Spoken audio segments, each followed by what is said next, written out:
¿Alguna vez nos hemos preguntado por qué una guitarra se puede afinar para que suene una melodía increíble, pero un tambor, bueno, un tambor suena a un golpe?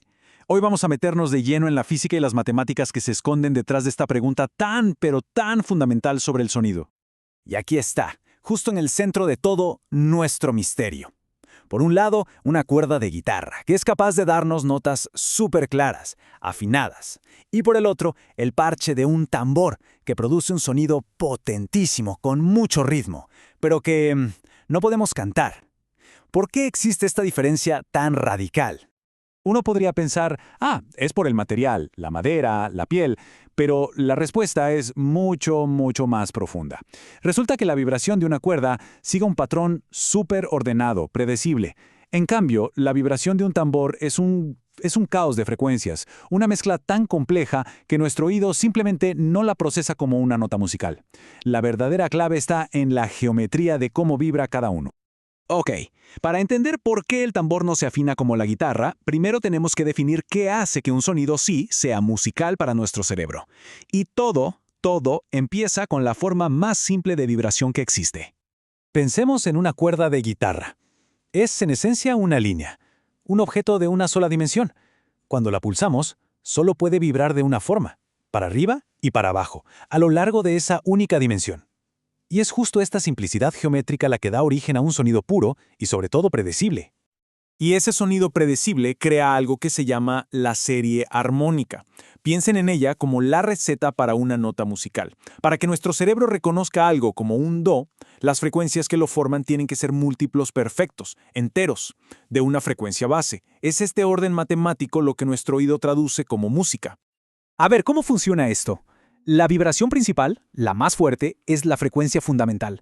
Pero la cuerda no solo vibra así, entera, también vibra en secciones más pequeñas, al mismo tiempo. El segundo modo vibra al doble de la frecuencia, el tercero al triple, y así. Juntas, todas estas vibraciones crean un sonido que es rico, pero a la vez perfectamente ordenado. Y aquí, justo aquí, está la magia del asunto.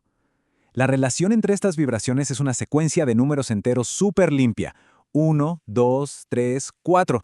Nuestro cerebro, por alguna razón, ama este patrón, lo procesa sin esfuerzo y lo identifica como una única y clara nota musical. Esta perfección matemática es, literalmente, el secreto de la armonía. Muy bien, ya entendimos cómo funciona la cuerda. Ahora vamos a complicar la geometría, a ver qué le pasa al sonido cuando la forma del objeto que vibra cambia radicalmente.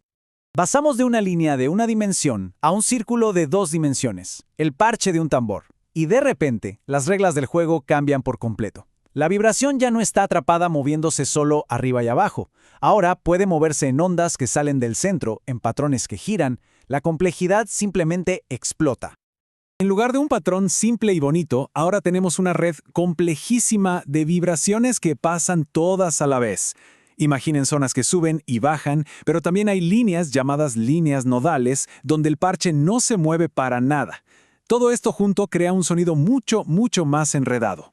Claro, la matemática simple de 1, 2, 3, que nos servía para la cuerda, aquí ya no funciona. Es como querer usar un martillo para atornillar algo. El caos ordenado de la vibración de un círculo necesita un lenguaje matemático completamente nuevo, uno diseñado específicamente para esta geometría. Y por supuesto, ese lenguaje matemático existe, y con él empezamos a descubrir los secretos de la vibración de un tambor que son, la verdad, mucho más extraños de lo que uno podría llegar a imaginar. Se llaman funciones de Bessel. Son un conjunto de ecuaciones que, básicamente, son como el manual de instrucciones para las ondas en un círculo. Pueden predecir cada uno de estos patrones de vibración tan raros y hermosos, y lo más importante, nos dicen exactamente a qué frecuencias van a ocurrir. Entonces, cuando aplicamos estas funciones, obtenemos dos cosas. Primero, la forma visual de estas vibraciones súper complejas. Y segundo, una lista de números que son las frecuencias de los sobretonos. Y como ya se puede empezar a ver en esos números, no parece haber una relación muy simple entre ellos, ¿verdad? Imaginen que todos estos patrones, con círculos y líneas que salen del centro, están ocurriendo a la vez, cada vez que se golpea el tambor. Es como una sopa de vibraciones y cada ingrediente de esa sopa tiene su propia frecuencia, que no tiene nada que ver con las demás. Y esto nos lleva, ahora sí, directo a la respuesta. Con esto llegamos a la revelación final, el concepto clave que resuelve nuestro misterio de una vez por todas. Vamos a hablar de la verdad no armónica. Miremos esta tabla que es súper reveladora. A la izquierda, la guitarra. La fundamental es 1, el primer sobretono es exactamente 2, el siguiente es 3, un patrón perfecto, limpio. Ahora, a la derecha, el tambor. Si su fundamental es 1, su primer sobretono no es 2, es 1.59 y el siguiente es 2.13. No hay ninguna relación matemática simple, es un desorden de números. La diferencia es como tener bloques que se pueden apilar perfectamente uno encima del otro, como los de la cuerda, y por otro lado tener un montón de rocas de tamaños y formas aleatorias como las del tambor.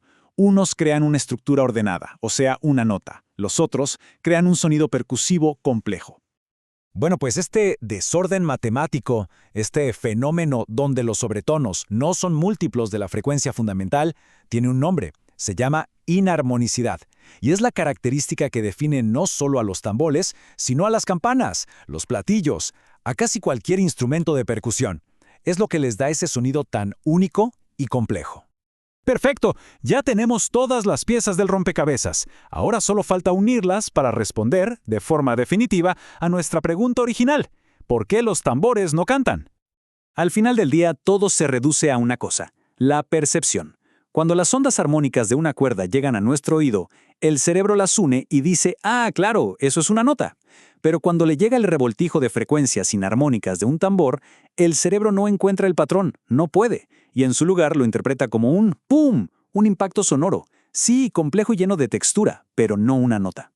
Pero esta conexión tan increíblemente profunda entre la forma de un objeto y el tipo de sonido que produce no es solo una curiosidad musical. Llevó a un matemático llamado Mark Katz a plantear una de las preguntas más elegantes y poéticas de toda la física. ¿Puede uno oír la forma de un tambor? O sea, si solo escucharas su sonido sin verlo, ¿podrías reconstruir su forma en tu mente? Es un pensamiento increíble que nos deja con una idea final. El sonido no es solo una vibración, es la firma sónica, la huella digital de la geometría del universo.